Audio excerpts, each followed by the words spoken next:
Ճիշտ են այդ խոսակցությունները եւ վստահ եմ կհնչի հաջորդ հարցը,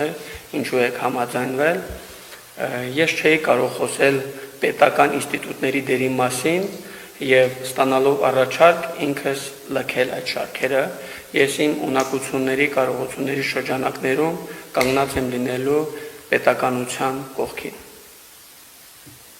Երևի թե այսքանը։ Եվ մեկ համալրում սա մինապատված տարածք է, որտեղ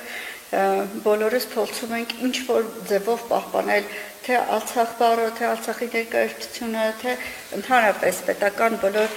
ինստիտուտները։ Եվ պարոն Իսկանդարյանը այս ամենին համաձայնելով, ես իրեն համեմատում եմ ինչպես մահապարտներ, որովհետև այսօր մենք չունենք Արցախ, բայց ունենք շատ խնդիրներ, այդ պատճառով պետք է խնդրեմ բոլորս փորձենք օգնել եւ պահպանել այն ամեն ինչը ինչ որ մենք։